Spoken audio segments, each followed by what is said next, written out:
was a stormy night when I, Officer Jackson, sat down to write my report about the horrifying events that occurred at the police station where I work. Sometimes the night in Africa seems darker than usual, and that night was one of them. There was one person in custody, a man named Kobe. Kobe was not an ordinary person. He was detained on suspicion of committing multiple crimes. No charges had been proven against him yet. Kobe was sitting in the cell, his eyes gleaming in the dark. He was staring into space, as if he saw things I couldn't see. That night, I was alone in the department. Silence reigned, except for the sound of the wind whistling outside the window. As I sat down to write the report, I felt something unnatural happening. I began to hear strange sounds coming from the direction of the cell. Faint sounds like whispers. At first, I thought I was imagining them due to exhaustion, but the sounds became louder, and I began to feel anxious. I got up from my desk and headed towards the cell to see what was happening. When I arrived, I saw Kobe standing, his face pressed against the bars. His gaze was intense, as if he was looking at something far away, something hidden. I asked him if he also heard the sounds, but he did not answer.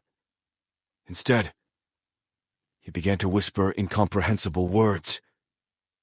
It was a terrifying moment, as the words flowed from him as if they were coming from someone else. I began to feel real fear. I wanted to get away, but I couldn't move my feet. The sounds were getting louder, and I began to feel that something was happening in the cell, something inexplicable. The lights in the department began to flicker, and suddenly, I heard a loud scream from Kobe. Then silence ensued. After a few moments, I found myself able to move again. I looked at the cell to find Kobe lying on the floor, motionless.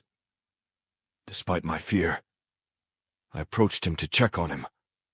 He was still breathing, but he seemed to be in a trance. At that moment, I heard a sound behind me. I turned to find the department door open. There was no one there. It was incomprehensible. How could the door open by itself on this stormy night? I began to feel that something extraordinary was happening. I decided to call the center for backup, but the phone did not work. The lines were cut. Fear began to take over me. I was alone in this isolated department with a man in a trance and mysterious events happening around me. Suddenly, the lights began to flicker again, and I heard the sound of footsteps approaching my desk. But there was no one there. Terror crept into my bones. The sounds became louder, and I began to feel the presence of something moving around me. Something invisible. At that moment, I heard Kobe's voice calling me from the cell. When I turned, I found him standing, looking at me with blank eyes. He said in a faint voice, "They are here."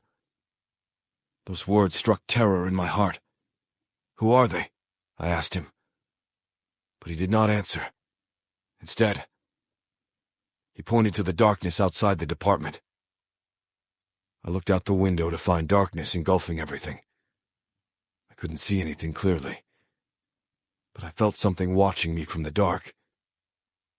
At that moment, I realized that there are things in this world that cannot be explained, and I had just encountered one of them.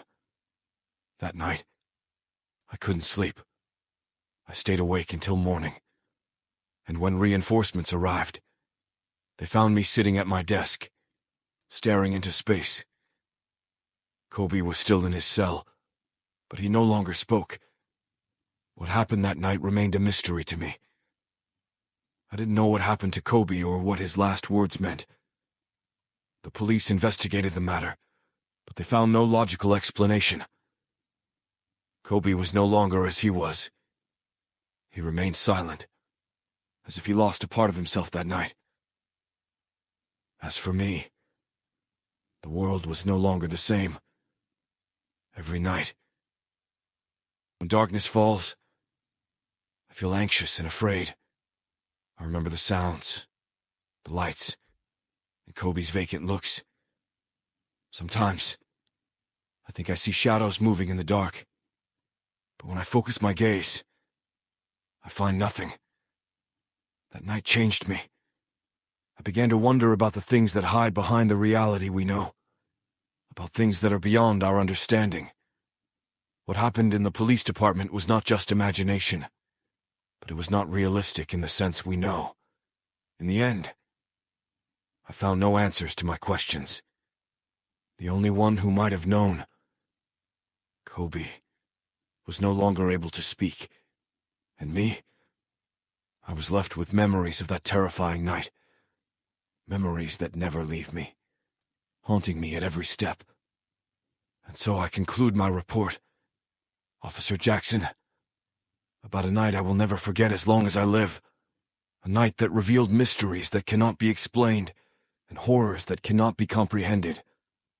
A night that showed me there are things in this world stranger and more terrifying than the human mind can conceive.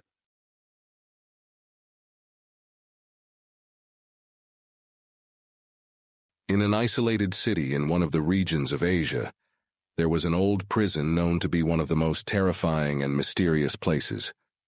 This prison was called Zandon of Secrets, and it was surrounded by stories and legends about strange and frightening incidents whose mysteries had not been revealed. On a cold winter night, a new prisoner named Arjun arrived at the prison. Arjun was detained for a crime he did not commit, and he felt a profound sense of injustice.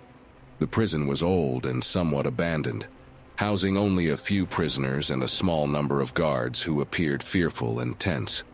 On his first night in the prison, the other prisoners told him about mysterious incidents that occurred inside the prison. They said that certain cells emitted strange sounds and muffled screams in the middle of the night. There were also old and abandoned underground passages beneath the prison, which were said to have been the scene of horrific events in the past. Initially, Arjun didn't take these stories seriously. However, after several nights, he began to notice strange things happening around him. At first, it was just faint sounds and footsteps moving in the dark. Then he noticed that some of the prisoners were behaving strangely and incomprehensibly, as if they were influenced by something unseen. One night, Arjun decided to explore the underground passages himself. He waited until midnight and then sneaked out of his cell. The passages were dark and damp, with a bone-chilling coldness. The more Arjun advanced in the passage, the more he felt as if something was following him. He began to hear mysterious voices echoing in the passage, whispering words he could not understand. Suddenly he found himself in front of a hidden door. When he opened it, he discovered a small room filled with diaries and drawings on the walls. The drawings depicted horrific and complex events, as if they were telling the tales of prisoners who had lived and died in this prison. It seemed as if the room was a secret hideout for one of the prisoners, who had tried to document the horrific events he had witnessed. Arjun began to browse through the diaries with his trembling hand, and the more he read, the more terrified he became. The diaries told of brutal and inhumane experiments conducted on prisoners in the secret underground passages. The prison was actually a laboratory for terrifying experiments conducted by the prison authorities in collaboration with hidden entities. Arjun felt nauseous and scared, but he couldn't stop reading the diaries. There were stories of prisoners who disappeared after being taken to the passages, never to be seen again. These diaries contained the most terrifying secret of the prison. Suddenly, while he was reading, Arjun heard footsteps approaching the room. He froze in place, and before he could hide, 2 guards entered. When they saw what he was doing, they violently seized him and took him back to his cell without a word. The next day, Arjun woke up to find himself in a secluded and dark cell, far from the other prisoners. It seemed as if he had been transferred to another part of the prison, a part he knew nothing about. He began to hear strange sounds coming from outside his cell, sounds whose source he couldn't determine. Arjun realized that he had become a part of the secret he had tried to uncover. He was trapped, and it seemed as if there was no escape from the horrific fate that awaited him in the depths of the mysterious prison. That night, as he sat in his dark and cold cell, he realized with sadness and horror that he might never be able to see the light again.